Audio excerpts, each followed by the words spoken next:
Você sabe o que significa manter um relacionamento de intimidade com Deus? Estamos lendo o último livro da lei, o livro do Deuteronômio. Esse livro traz repetições da lei, novas leis, mostra a importância da lembrança do poder de Deus no meio do povo e, ao mesmo tempo, é um convite à reflexão sobre como esse povo deverá se relacionar com Deus eterno, com Deus todo-poderoso. Ao mesmo tempo que lemos o livro de Deuteronômio, você talvez me diga: mas foi lá no deserto, o povo de Israel estava ali no deserto, estava tudo começando. O que vale aquelas leis para a gente hoje?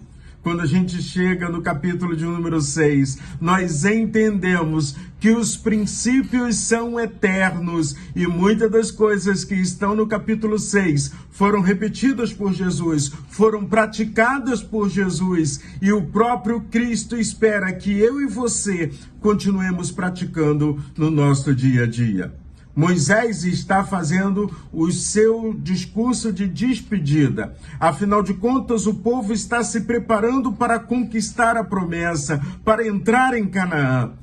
No versículo 1 do capítulo 6, o texto bíblico nos diz o seguinte: Moisés disse ao povo: são estes os mandamentos e as leis que o Senhor, nosso Deus, mandou que eu ensinasse a vocês.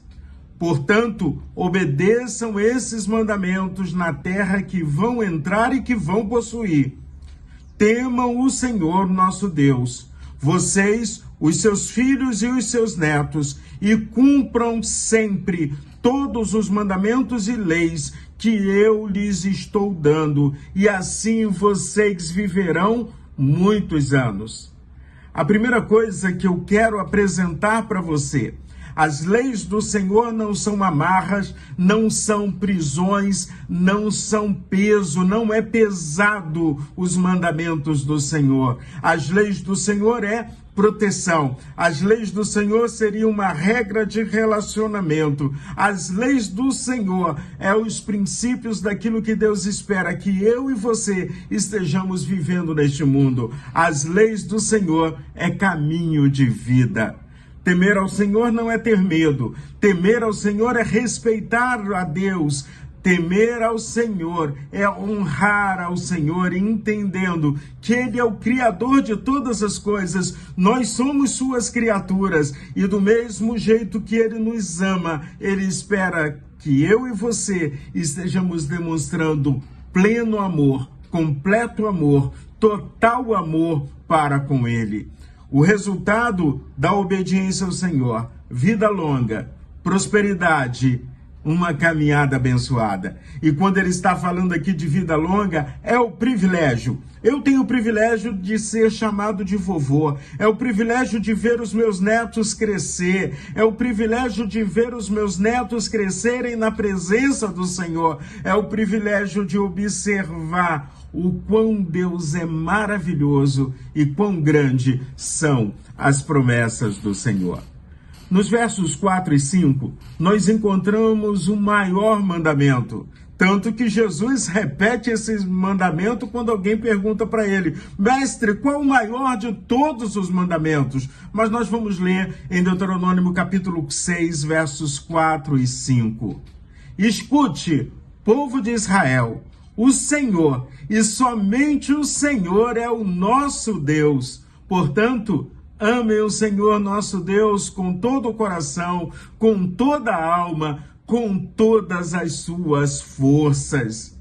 Isso aqui muda tudo no meu relacionamento com Deus. Esse entendimento nos mostra que o meu relacionamento com o Senhor é fundamentado numa linda palavra chamada amor. Muito mais do que sentimentos, emoção, amor são as minhas atitudes, amor é a minha prioridade. Amor é a vida que eu escolho viver entre as pessoas que estão à minha volta, e também amor é a minha prática no meu relacionamento com Deus eterno, com Deus Todo-Poderoso. Eu não posso amar a Deus apenas com palavras. Eu preciso amar a Deus com as minhas atitudes, com tudo aquilo que eu sou.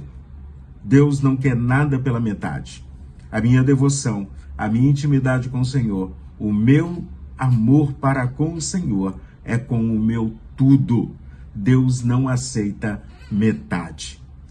Seguindo, ele nos ensina ainda nos versos 6 e 7 sobre fé. A fé que deve ser ensinada para as novas gerações.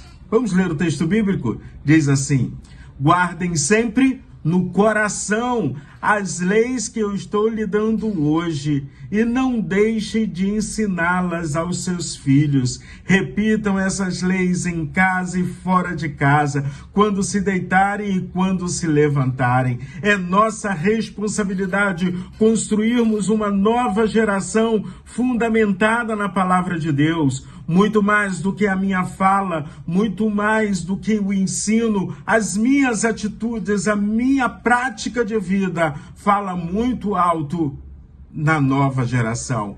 Então, quando eu olho para tudo isso, o texto bíblico me ensina que eu não posso esquecer de onde veio a minha história e de como Deus tem dirigido a minha vida, como Deus tem conduzido a minha história. Então, nós somos chamados pelo Senhor a testemunharmos do poder de Deus, a testemunharmos diariamente do milagre do Senhor. Fica a dica para você. Ame a Deus completamente. Viva a palavra de Deus diariamente.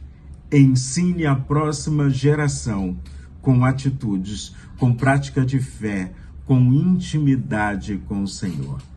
E aí então nós vamos continuar caminhando com Deus, entendendo que Deus tem nos chamado para algo grandioso. E quando Deus ocupa o meu coração, quando Deus ocupa o seu coração, Ele transforma não só a minha vida, mas toda a minha geração. Então que você caminhe com Deus nesse dia e que possamos amá-lo intensamente, não de palavras, mas de atitude. Deus abençoe o seu dia.